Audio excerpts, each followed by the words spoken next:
नमस्कार। वीडियो की संख्या में देखते हैं माइंड मैप यानी बेस्ड ऑन माइंड मैप पर आधारित भारतीय इतिहास। भारतीय इतिहास के अंतर्गत जो है मध्यकालीन भारत का इतिहास यानी मिड्यूअल इंडियन हिस्ट्री को इसमें हम देख रहे हैं। और यह लेक्चर जो है देखें तो समीक्षाधिकारी सहायक समीक्षाधिकारी यानी आर ओ एग्जाम 2023 जिसका एग्जाम यानी पीटी एग्जाम 27 जुलाई 2025 को प्रस्तावित है आयोग द्वारा। तो ये हम देख रहे हैं माइंड मैप पर आधारित यानी बेस्ड ऑन माइंड मैप जो कि जीएस वर्ड का एक महत्वपूर्ण नोट्स है, उस पर हम चर्चा कर रहे हैं। इसके इंडेक्स के अंतर्गत देखें तो प्राचीन भारत के इतिहास के अंतर्गत एक महत्वपूर्ण टॉपिक है जिस पर सारे टॉपिक पर जो महत्वपूर्ण लेक्चर बना करके जो है इस चैनल पर अपलोडेड है, प्ले लिस्ट में भी उपलब्ध है, आप इसको सर्च करके देख सकते हैं सारे टॉपिक को।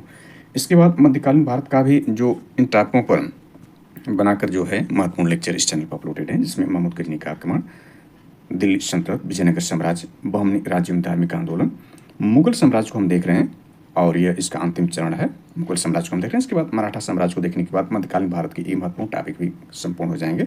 इसके बाद आधुनिक भारत का जो है महत्वपूर्ण टॉपिक को लेक्चर के रूप में अपलोड किया जाएगा इस चैनल पर, आप इसको लगातार इस चैनल को देखते रहिए। तो मध्यकालीन भारत के अंतर्गत जो यानी मिडिल इंडियन हिस्ट्री के अंतर्गत जो हमने शुरू किया था उसमें ये सारी जानकारी दी जा चुकी है, इसको आप देख सकते हैं, लेक्चर ग्रुप में इस चैनल पर उपलब्ध है। तो इस वर्तमान लेक्चर में हम देख रहे हैं मुगल साम्राज्य को, और मुगल साम्राज्य के अंतर्गत जो हमने देखा है उसमें देखें तो जो मुगल साम्राज्य में 6 महत्वपूर्ण शासक हुए हैं, जिसके अंतर्गत देखें इसका संस्थापक बाबर, इसके बाद हुमायूं, इसके बाद अकबर, फिर आपका जहांगीर, फिर शाहजहां, और अंतिम जो शक्तिशाली इस वंश में जो 6 महत्वपूर्ण शासक हुए उसमें औरंगजेब आता है। हालांकि बीच में दारा शिकोह भी था, उस पर हमने चर्चा किया विस्तार रूप से। एग्जाम के दृष्टिकोण से दारा शिकोह भी अति महत्वपूर्ण है। और इसके बाद उत्तर मुगल काल जो आता है यानी मुगल काल का विघटन जब शुरू होता है तो 9 उसमें मुगल काल के शासक शामिल होते हैं, यानी ओवरऑल देखें तो मिलाकर 15 जो है मुगल काल के दौरान शासक शासन करते हैं। कि दिल्ली सल्तनत में हमने देखा कि 5 प्रमुख राजवंशों ने या सुल्तानों ने शासन किया था, जिसमें हमने चर्चा पूर्व के लेक्चर में महत्वपूर्ण से कर लिया है। तो थोड़ी सी जानकारी यदि ऐड करना चाहें एक्स्ट्रा इस रूप में देखें तो दिल्ली सल्तनत में देखें तो ये 5 राजवंशों ने शासन किया था, जिसमें सर्वप्रथम गुलाम वंश या इसको मामलुक वंश भी कहते हैं, क्योंकि ये स्वतंत्र माता पिता की संतानें थे या गुलाम एक दूसरे गुलाम थे, जिसमें गुलामों का गुलाम जो होता है इल्तुतमिश को कहा जाता है, एग्जाम दृष्टिकोण से अति महत्वपूर्ण। इसके बाद दूसरा जो वंश रहा खिलजी वंश, और तीसरा जो है तुगलक वंश रहा, ये सारे ही तुर्क है। इसमें ध्यान देना है कि तुगलक वंश जो है एक सबसे न्यूनतम समय 30 वर्ष तक शासन किया था दिल्ली सल्तनत पर, और सर्वाधिक लंबे समय तक जो शासन किया था वह तुगलक वंश ने किया था। और तुगलक वंश का में जो मोहम्मद तुगलक उसका साम्राज्य सबसे विस्तृत था। और अरब के सैयद वंश भी दिल्ली सल्तनत पर शासन किए, दूसरा सबसे कम समय तक शासन करने वालों में शामिल है, ये 37 वर्ष तक शासन किए। और दिल्ली सल्तनत पर जो अफगानी यानी प्रथम अफगान वंश की स्थापना वो लोदी वंश करते हैं, और इसमें जो होता है बहलोल लोदी जो है दिल्ली सल्तनत पर अफगान वंश की स्थापना करता है, यानी ये लोदी वंश जो अफगानी थे। और ये दिल्ली सल्तनत का आखिरी जो वंश था वो अफगान थे। इन्हीं को पराजित करके जो है पानीपत के प्रथम युद्ध में जो बाबर मुगल वंश का संस्थापक होता है वह इब्राहिम लोदी को पानीपत के द्वितीय युद्ध में हरा करके जो मुगल साम्राज्य की स्थापना करता है। और बीच में देखें तो जो शेर शाह सूरी या जो शेर खां होता है उसने सूर वंश की स्थापना यानी द्वितीय अफगान जो वंश होता है उसकी स्थापना देखें तो भारत में वो शेर खां या शेर शाह सूरी करता है, और प्रथम अफगान वंश की स्थापना लोदी वंश करते हैं दिल्ली सल्तनत पर। ये रहा लोदी वंश, आखिरी दिल्ली सल्तनत पर आखिरी यह वंश रहा, और अफगानी थे। बहलो लोदी इसका संस्थापक, बीच में सिकंदर लोदी महत्वपूर्ण शासक होता है जिसने आगरे शहर की स्थापना किया था। और बहलो लोदी देखिए इसने जौनपुर के हुसैन शासक को हराया था। और इब्राहिम लोदी ये जो होता अंतिम लोदी वंश का शासक रहता है। पानीपत का प्रथम युद्ध जो 1526 में बाबर के साथ होता है, इब्राहिम लोदी जो होता है इसमें पराजित होता है और मारा भी जाता है। तो इसी के साथ जो है यह लोदी वंश समाप्त हो जाता है और बाबर जो है वह मुगल वंश की स्थापना करता है। एक देखें तो राणा सांगा का भी युद्ध होता है इब्राहिम लोदी का, जिसे खातोली का युद्ध कहते हैं, जहाँ दृष्टिकोण से अति महत्वपूर्ण है। इसे घटोली या खातोली का युद्ध कहते हैं, 1518 में होता है इब्राहिम लोदी और राणा सांगा के बीच। राणा सांगा और बाबर के बीच में जो होता है खानवा का महत्वपूर्ण युद्ध भी होता है, जब बाबर स्थापना कर लेता है। यानी देखिए बाबर हमने चर्चा किया था, तो यानी मुगल साम्राज्य की स्थापना से पूर्व बाबर जो है भारत पर 5 आक्रमण करता है, जिसमें 5वां आक्रमण जो होता है यह पानीपत का युद्ध होता है। पानीपत का प्रथम युद्ध होता है। पानीपत में 3 महत्वपूर्ण युद्ध लड़े गए थे, पानीपत का प्रथम युद्ध, इसके बाद अकबर और हेमू के बीच में भी पानीपत का द्वितीय युद्ध था, और पानीपत का तृतीय युद्ध जो अहमद शाह अब्दाली और मराठों के बीच में होता है, उस पर भी हम विस्तार से चर्चा करेंगे आधुनिक भारत में।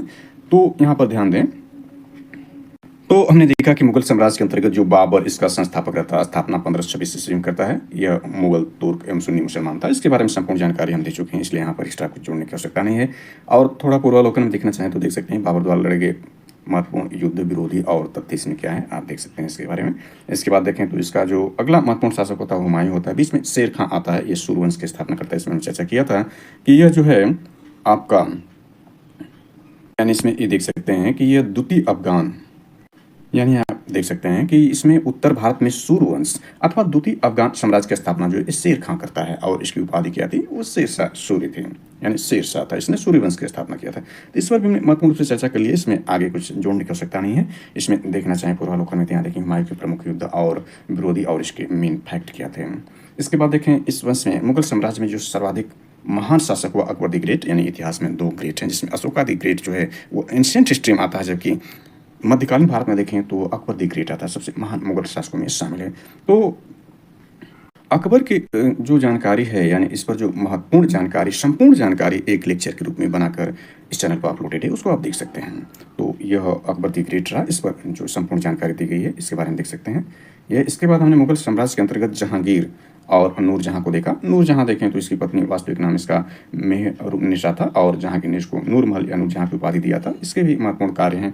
इसके बाद शाहजहां को भी हमने देखा, शाहजहां को भी हमने महत्वपूर्ण रूप से समझाया, इसको आप देख सकते हैं, सारी जानकारी दी गई। इसके बाद देखें जो आखिरी में जो हमने देखा 6 महत्वपूर्ण शासकों के अंतर्गत जो हमने उसमें देखा दारा शिकोह को देखा। दारा शिकोह के बारे में देखा सबसे विद्वान मुगल शासक यह था और इसने देखें तो सर अकबर महान रहस्य और भगवद गीता, योग विशिष्ट उपनिषद, रामायण एवं रामायण का फारसी में अनुवाद कराया।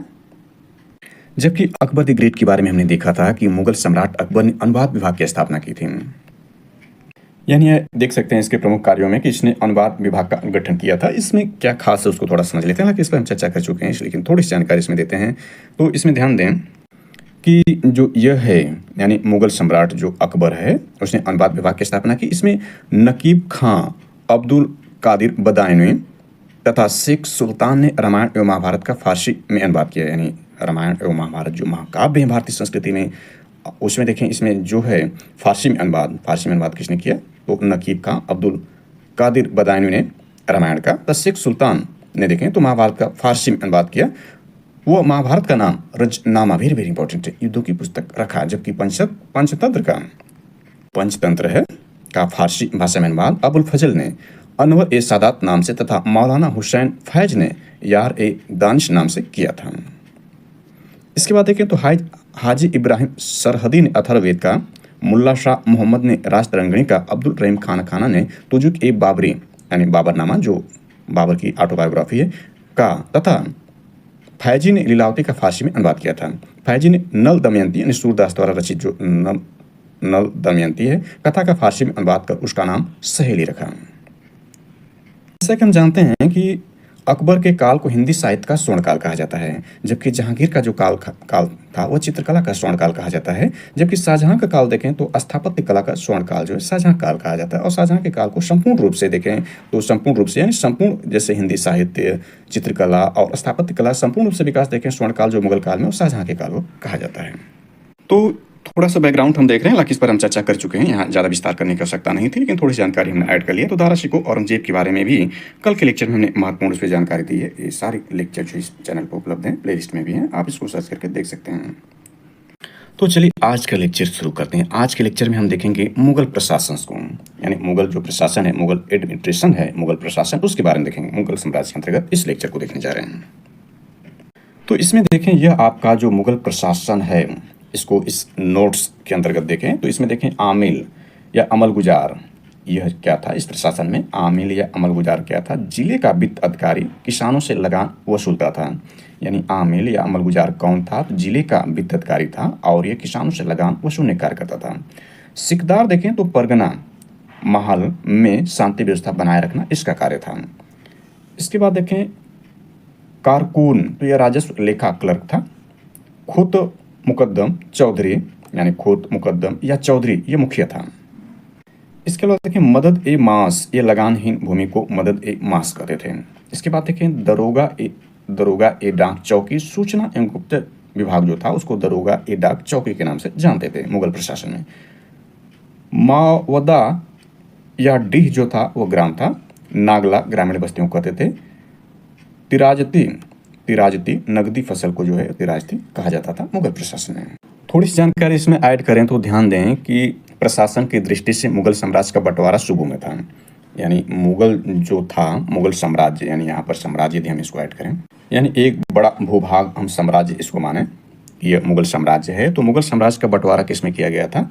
सूबों में किया गया था। यानी इसके नीचे जो है मुगल साम्राज्य के नीचे सूबा था, और सूबों को जो बांटा गया था इसके नीचे ये था, सूबों के नीचे जो बांटा गया था, यानी ये आपका मुगल प्रशासन है, यानी मुगल साम्राज्य है। साम्राज्य के नीचे जो उसको बांटा गया था, सूबों में बांटा गया था। सूबों को सरकार में, सूबों को जो बांटा गया था वो सरकार में बांटा गया था, और सरकार को बांटा गया था परगना या महाल में। यानी सरकार को बांटा गया था परगना या महाल में।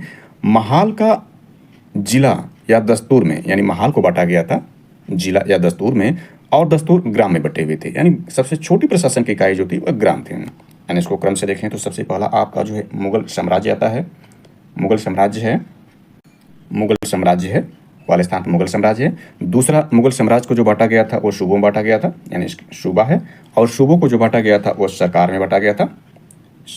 तीसरा इसमें सरकार है, और सरकार को जो है परगना, यानी चौथा जो है परगना या महाल में बांटा गया था। और पांचवा देखें, महाल का जिला या दस्तूर में बांटा गया था, यानी छठवां हो गया। सातवां जो है दस्तूर ग्राम में बटे हुए थे।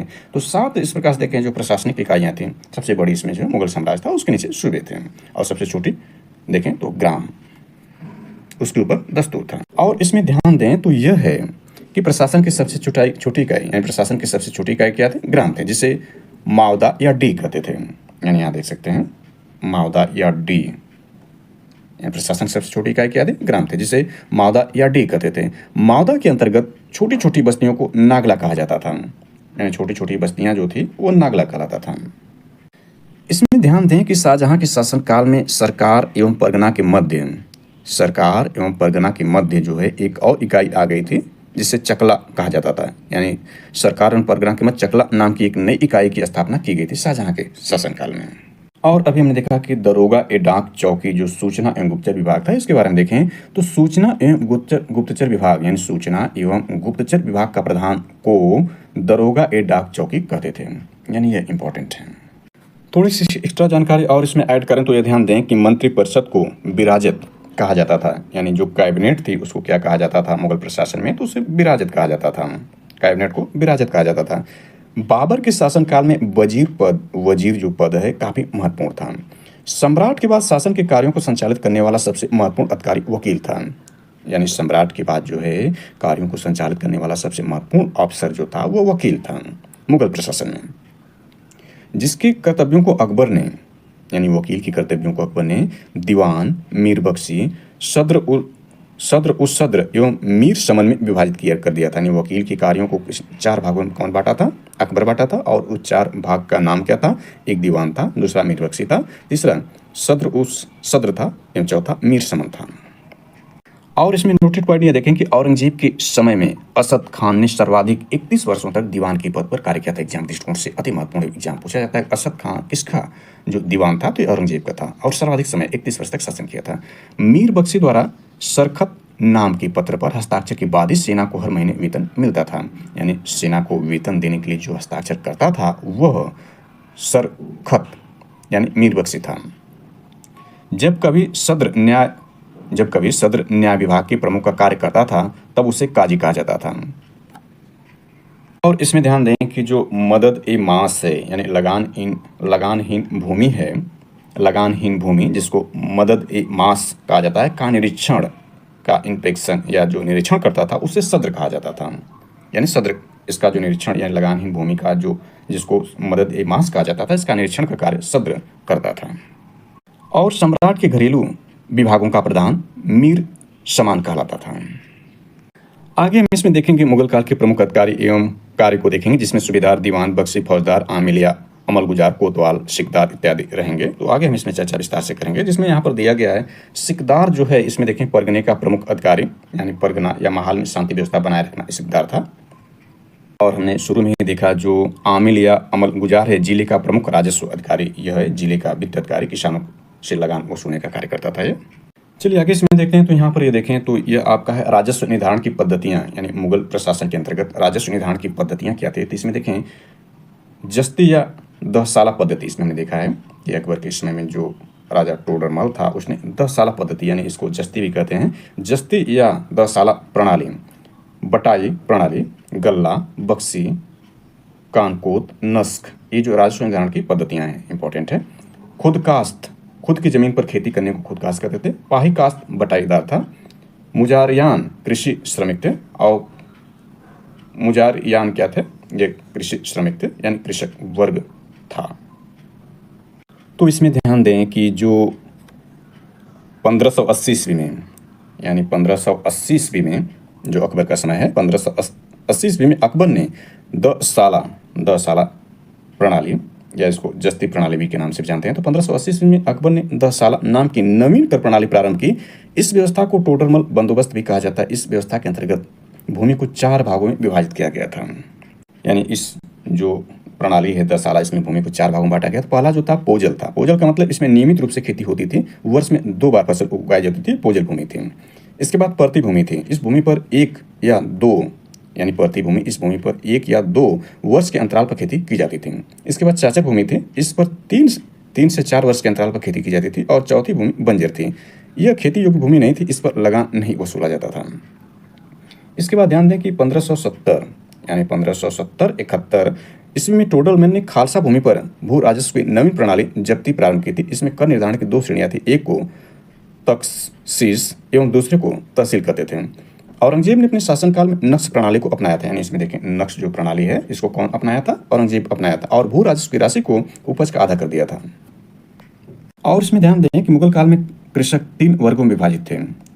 यानी भूमियों को तुमने देख लिया कि जो टोडरमल की व्यवस्था थी, उसको 4 भागों में भूमि को बांटा गया था। लेकिन कृषक जो थे वो 3 वर्गों में विभाजित थे। यानी इसके 3 क्लास थे कृषक के, फार्मर के। पहला देखिए, इसमें खुदा काश्त था। यानी ये आपका खुदा काश्त था। खुद की जमीन पर खेती करने वाले को खुद काश्त करते थे। खुदा काश्त नहीं, बल्कि खुद काश्त करते थे, खुद की जमीन पर खेती करने वाले। यानी कहने का सही हुआ कि जो कृषक के 3 वर्ग थे, उसमें पहला खुद काश्त था। ये किसान उसी गांव की भूमि पर खेती करते थे जहां के वे निवासी थे, यानी खुद भूमि करते थे। दूसरा पाही काश्त थे, यानी ये बटाईदार थे। यानी ये दूसरे गांव जाकर कृषि कार्य करते थे, उनको पाही काश्त कहा जाता था। इसके बाद तीसरा देखें, जो कृषक का वर्ग था वो मुजारियन का था। खुद काश्त कृषकों से भूमि किराए पर लेकर कृषि कार्य करते थे। यानी पहला जो प्रकार था ये खुद काश्त, जो खुद की भूमि पर अपना काम करते थे और उसी गांव में जहाँ के निवासी थे वो अपनी खेती पर कार्य करते थे। तो इनसे जो है, यानी खुद काश्त से जो किराए पर लेकर कृषि कार्य करते थे, यानी कृषि श्रमिक ये थे, तो इनको जो है मुजारियन कृषक कहते थे।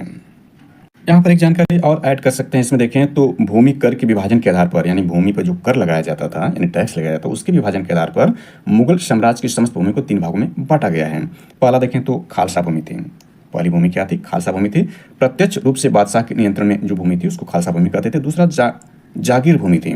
तनख्वाह के बदले दी जाने वाली भूमि को जागीर भूमि कहते थे। तीसरा जो है सयूरगल या मदद ए मास, यानी मदद ए मास हमने देखा, ये लगानहीन भूमि थी। 3 प्रकार की भूमि थी, तो इसमें तीसरा हमने देख लिया, यह आपका था। पहला प्रकार हमने खालसा देखा, जिस पर प्रत्यक्ष रूप से बादशाह का नियंत्रण था। दूसरा जागीर भूमि थी, तनख्वाह के बदले में दी जाने वाली भूमि जागीर भूमि थी। और इसके बाद जो तीसरा था वह ये था मदद ए मास, या इसको सयूर गल भी कहते थे। अनुदान में दी गई लगानहीन भूमि थी यह, इससे मिल्क भी कहा जाता था। शेर शाह द्वारा भू राजस्व हेतु अपनाई जाने वाली पद्धति राई का उपयोग अकबर ने भी किया था। अकबर के द्वारा करोड़ी नामक अधिकारी की नियुक्ति 1573 ईस्वी में की गई थी। इससे अपने क्षेत्र में 1 करोड़ दाम वसूल करना होता था। आगे इसमें देखते हैं तो यह आपका है कि दास्तान ए अमीर हमजा या हमजनामा अकबर के समय चित्रांकित हुआ था। चांदनी चौक दिल्ली की रूपरेखा जहां आरा शाहजहां की बेटी ने तैयार किया था। ध्यान देना, very very important. Chandni Chowk जो दिल्ली में की रूपरेखा या प्रारूप जो बनाया था वह शाहजहां की बेटी जहां आरा ने तैयार किया था। इसके बाद बैतुल उल उलूम, यानी यह है बैतुल उल उलूम पुस्तकालय यानी लाइब्रेरी को बेजू निशा औरंगजेब की बेटी ने स्थापित किया था। यानी औरंगजेब की बेटी का नाम क्या था? जेबू निशा था। और इसने क्या स्थापित किया था? एक लाइब्रेरी बनवाया था जिसका नाम बैतुल उल उलूम था। मदरसा ए बेगम जो दिल्ली में है की स्थापना माहम अनगा ने किया था। दरबारी इतिहास लिखवाने की प्रथा अकबर ने शुरू की थी। खाका जो था वो भवन बनाने का नक्शा को खाका कहते थे।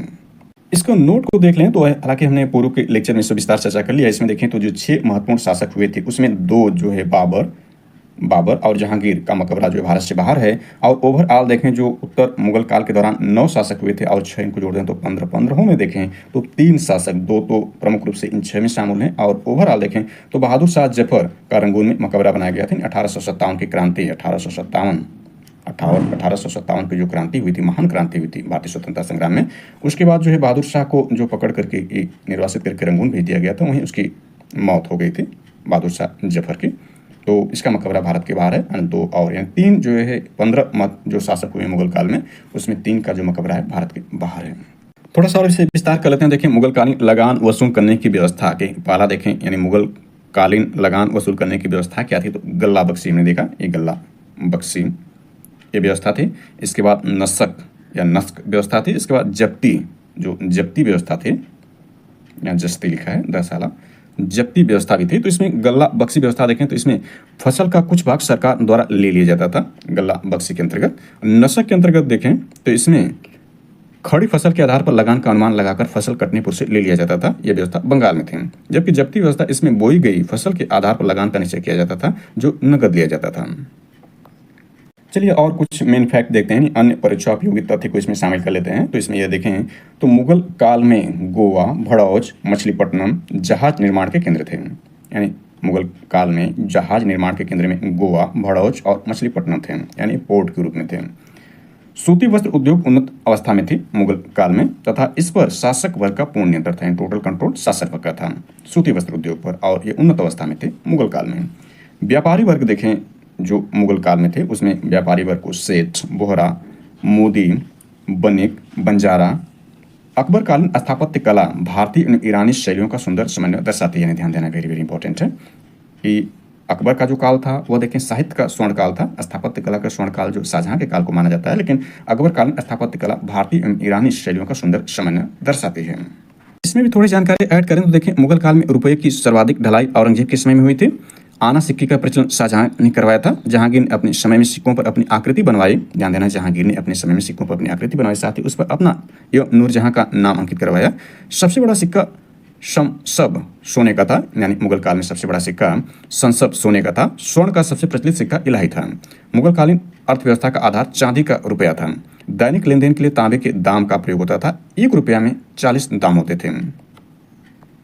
चलिए आगे देखते हैं। तो आगे इसमें यह देखते हैं कि मुगल सेना 4 भागों में विभक्त थी। तो यहाँ पर देखें, सबसे पहले इस नोट्स के अंतर्गत देखें तो अकबर ने अपने शासन के 11वें वर्ष लागू किया। क्या लागू किया, हम देख रहे हैं मनसबदारी व्यवस्था को देख रहे हैं। तो मनसबदारी व्यवस्था के अंतर्गत यह ध्यान दें कि अकबर ने अपने शासन के 11वें वर्ष लागू किया था मनसबदारी व्यवस्था को। आगे इसमें देखें तो यह है कि यह मंगोलों की दशमलव पद्धति पर आधारित थी। यानी जो मनसबदारी व्यवस्था थी यह मंगोलों की दशमलव पद्धति पर आधारित थी। इसमें जात एवं सवार की द्वैत व्यवस्था लागू थी। इसमें जात एवं सवार की द्वैत व्यवस्था यानी दोहरी व्यवस्था लागू थी मनसबदारी व्यवस्था में। यह मुगल सैन्य व्यवस्था का आधार थे।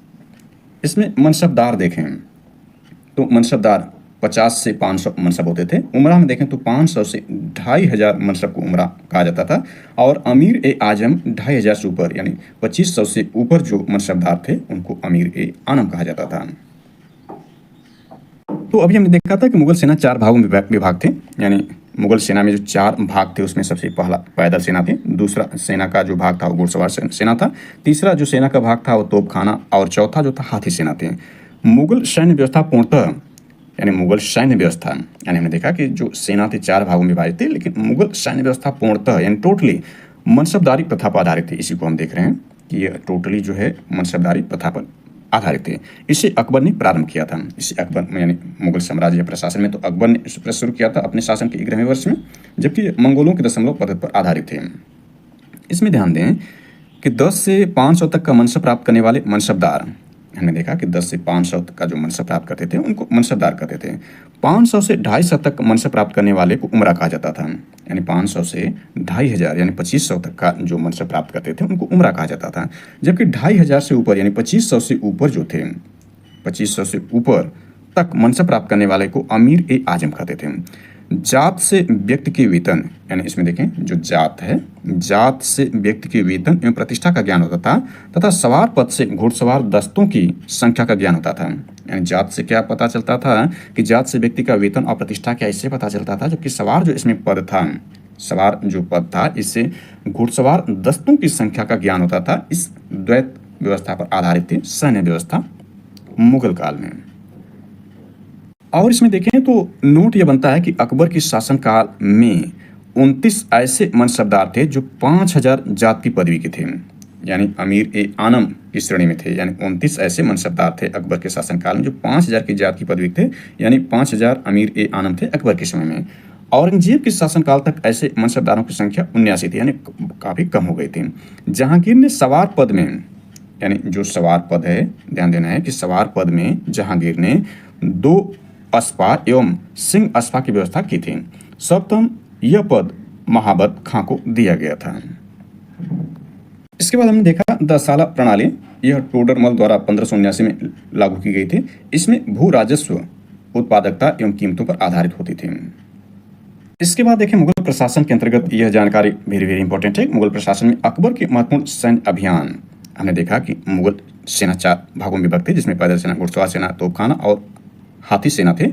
और जो है मुगल कालीन सैन्य व्यवस्था पूर्णतः मनसबदारी व्यवस्था प्रथा पर आधारित थी। इसे अकबर ने प्रारंभ किया था। तो अकबर के महत्वपूर्ण सैन्य अभियान यहाँ देखे जा सकते हैं, वेरी वेरी इंपॉर्टेंट है। हालांकि अकबर कालीन जो जानकारी हम दे रहे थे मुगल प्रशासन के अंतर्गत, यानी अकबर के बारे में, अकबर द ग्रेट के बारे में, तो ये जानकारी हमने उसमें ऐड किया था कि अकबर के महत्वपूर्ण सैन्य अभियान कौन है। तो यहाँ केवल आप देख सकते हैं, इस पर हम चर्चा नहीं करने जा रहे हैं। तो इसमें देखें क्षेत्र है, समय है, पराजित शासक है और नेतृत्वकर्ता कौन किया था। एग्जाम के दृष्टिकोण से अति महत्वपूर्ण, यानी इसके क्रम के हिसाब से कि किस किस समय जो है,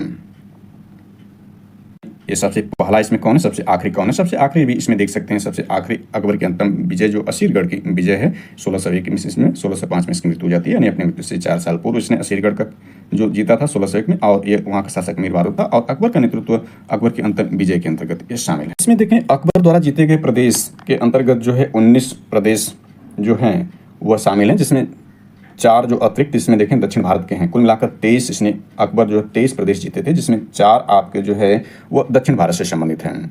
अब कुल मिलाकर 23 प्रदेश इसने जीता था। और आखिरी असीरगढ़ को जीता था इसने मीर बहादुर 1601 में, अकबर का अंतिम अभियान था। और दक्षिण भारत में जो इसने जीता था उसमें खानदेश था, इसमें हम देख सकते हैं। यानी दक्षिण भारत में ये असीरगढ़ तो है ही, असीरगढ़ है, इसके बाद खानदेश है, खानदेश भी नीचे ही है। इसके बाद दौलताबाद है, नीचे ये अहमदनगर, ये दौलताबाद 1559, इसमें बहादुर निजाम शाह चांद बीबी सरिस्का थे, यह है, और यह इनके नेतृत्व में जीता था। इसके बाद अहमदनगर है, अहमदनगर ये हमने देखा, ये आपका बहादुर शाह चांद बीबी ये अहमदनगर था, यानी तीसरा यह था। इसके बाद दौलताबाद को देखें, यह भी यहाँ पर चांद बीबी ही थी, ये 1559 में, और इसको जो देखें तो ये समय दिया गया है। तो दक्षिण भारत से 4 महत्वपूर्ण जो है प्रदेश जीते थे अकबर को, ओवरऑल 23 था। महत्वपूर्ण रूप से देखें तो हल्दीघाटी भी शामिल है। इसमें देखें 1576 में जो महाराणा प्रताप के विरुद्ध इसका अभियान होता है, इसमें आसफ खान और मान सिंह नेतृत्व में इस अभियान को यह करता है, यानी सैन्य अभियान पूर्ण करता है। तो सारी जानकारी इसमें देख सकते हैं। यह कालिंजर, रणथंभौर, मेवाड़ है, गोंडवाना, चुनार, मालवा, गुजरात, जो इसमें देखें गुजरात में, यह गुजरात का पहला है, गुजरात में द्वितीय आक्रमण इसका रहता है। और अकबर स्मिथ ने इस इतिहास का सर्वाधिक द्रुतगामी आक्रमण कहा। इसी समय जो है वह समुद्र को देखा था और पुर्तगालियों से भी मिला था अकबर। इसके बाद मुगल प्रशासन के अंतर्गत औरंगजेब कालीन प्रमुख विद्रोह को भी हमने देख लिया। औरंगजेब पर टॉपिक पर, इस पर आधार बनाकर जो चर्चा की जा चुकी है पूर्व के लेक्चर में, औरंगजेब के अंतर्गत आप इसको सर्च करके देख सकते हैं। तो इसमें औरंगजेब कालीन प्रमुख विद्रोह में देखें तो विद्रोह कारण क्या था, इसमें बुंदेला विद्रोह, अफगान विद्रोह, उत्तर पश्चिम सीमांत क्षेत्र, जाट विद्रोह, सतनामी विद्रोह या नॉर्थ मथुरा का विद्रोह, सिख विद्रोह, अंग्रेजों का विद्रोह, राजपूत विद्रोह, अकबर द्वितीय यानी जो इसका पुत्र था उसका विद्रोह भी इसमें शामिल है। अब इसमें देखते हैं मुगल काल के उच्च अधिकारी, यानी जो उच्च अधिकारी हैं या अफसर हैं मुगल काल के, उसको देख लेते हैं। हालांकि इसमें संक्षेप में हमने देखने का प्रयास पूर्व नहीं किया था, लेकिन इसके अंतर्गत नोट्स को शामिल इसमें कर लेते हैं। तो इसके उच्च अधिकारी कौन है देखें तो यह आपके है प्रमुख अधिकारी और विभाग, यानी इसके मेन अफसर और डिपार्टमेंट यहाँ दिए गए हैं। तो यहाँ जल्दी जल्दी देखा जा सकता है। इसमें देखें पहला जो है मीर अतिश एक उच्च अधिकारी जो था, शाही तोपखाने के प्रधान को मीर अतिश कहते थे। वेरी वेरी इंपॉर्टेंट है कि मीर अतिश कौन था। यह अफसर मीर अतिश जो था शाही तोपखाने का प्रधान था। दीवान ए तन, ये जो अधिकारी था यह वेतन और जागीरों से संबंधित मामलों का निपटारा करता था, दीवान ए तन। इसके बाद देखें दरोगा ए डाक चौकी, इसको हमने ऊपर ही देखा। गुप्तचर विभाग का प्रमुख, पत्र व्यवहार का प्रभारी को दरोगा ए डाक चौकी कहा जाता था। मीर ए अर्ज, ये जो अधिकारी था, इसके जो कार्य था बादशाह के पास भेजे जाने वाले आवेदन पत्र का प्रभारी जो था मीर ए अर्ज कहलाता था। नौसेना का प्रधान को मीर ए बहर कहा जाता था। धर्म अनुष्ठान अधिकारी को जो है मीर ए तुजुक कहा जाता था। वन विभाग के अधीक्षक को जो है मीर ए बर कहा जाता था। मुगल प्रशासन के अंतर्गत ये मेन डिपार्टमेंट है, उनके टॉप जो ऑफिसर हैं। शाही कारखानों का अधीक्षक जो था वह नाजिर ए बयूतात कहलाता था या दीवान ए बयूतान कहलाता था। समाचार लेखक जो था वह वाकिया नवीस करता था। वेरी वेरी इंपॉर्टेंट है कि वाकिया नवीस जो अफसर है यह समाचार लेखन डिपार्टमेंट से संबंधित था। इसके बाद गुप्त पत्र लेखक जो डिपार्टमेंट था इसका जो अफसर था खुफिया नवीस था। इसके बाद देखें तो यह जासूस और संदेश वाहक का जो डिपार्टमेंट का काम था वह हर कार्य करता था। आय के राज्य के आय व्यय का लेखा जोखा जो करता था वह मुशर्रिफ यानी लेखाधिकारी का कार्य था। मुशर्रिफ के कार्यों की जांच जो करता था वह मुस्तौफी या लेखा परीक्षक करता था। बंदरगाहों के प्रशासन की देखभाल जो है मुसद्दी करता था, यानी मुसद्दी नामक जो है टॉप अफसर था बंदरगाहों के प्रशासन की देखभाल के लिए। हमने मुगल काल के उच्च अधिकारियों को देख लिया। इसके बाद देखते हैं मुगल प्रशासन के अंतर्गत मुगल कालीन सिक्कों को जल्दी से इसमें देखते हैं। तो सिक्का और संबंधित विवरण को देख लेते हैं। तो मुगल कालीन सिक्कों में जो सबसे पहला मुहर आता है, देखें अकबर द्वारा जारी सोने का सिक्का। अकबर द्वारा जारी सोने का सिक्का यह मुगल काल का सबसे अधिक प्रचलित सिक्का था, मुहर। दूसरा देखें संसद, अकबर द्वारा चलाया गया सबसे बड़ा सोने का सिक्का। इस पर मैंने पूर्व में चर्चा किया था कि सबसे बड़ा सोने का सिक्का जो था वह संसद कहलाता था, जिसको अकबर ने चलाया था। इसके बाद इलाही देखें तो अकबर द्वारा चलाया गया सोने का गोलाकार सिक्का को इलाही कहते थे। हालांकि इसने इलाही संबत अकबर से ही संबंधित है, इसने भी चलाया था, इस पर हम चर्चा पूर्व में कर लिया है। इसके बाद देखें रुपया, शुद्ध चांदी के सिक्के को रुपया कहते थे, इसे शेष शाह द्वारा परिवर्तित किया गया था। जलाली देखें चांदी का वर्गाकार या चौकोर सिक्का को जलाली कहते थे।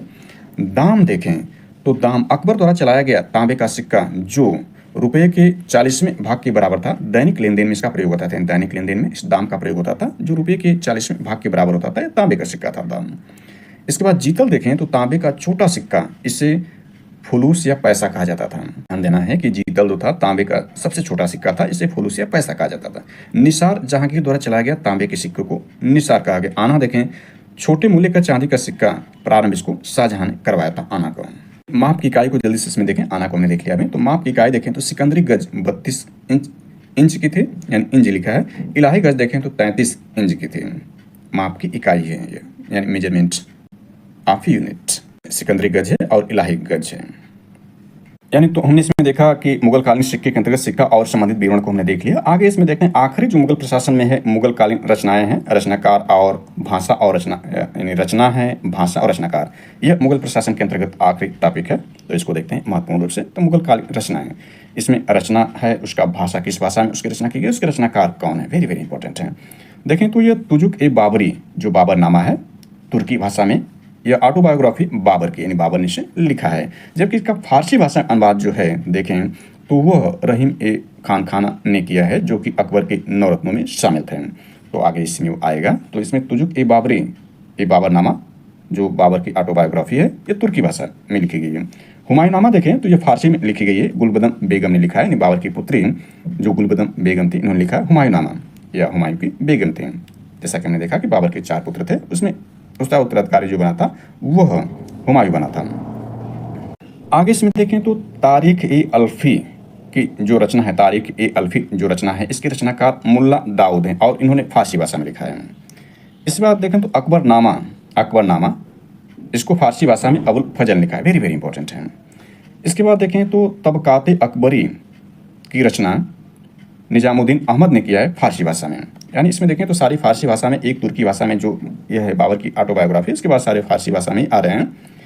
इसके बाद देखें तो यह आपका है मुंतखब उल तवारीख, ये जो रचना है अब्दुल कादिर बदायूनी की, इन्होंने भी फारसी भाषा में लिखा है। इसके बाद देखें तुझके जहांगीरी है, इसको यह भी ये जहांगीर की ऑटोबायोग्राफी है, इसको जहांगीर ने लिखा है। हालांकि इसको पूर्ण मौतमिद खान ने इसको पूर्ण किया है, ये भी फारसी भाषा में है।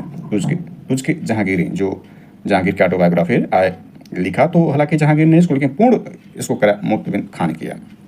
इसके बाद देखें तो यह है इकबालनामा ए जहांगीरी की रचना जो है मौतबिन खान, जो कि जहांगीर की ऑटोबायोग्राफी होती है उसको पूर्ण करता है, उसने एक यह भी लिखा है फारसी भाषा में।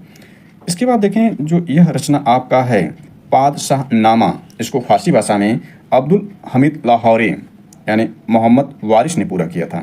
इसके बाद देखें शाहजहांनामा की रचना जो इनायत खान ने किया है फारसी भाषा में।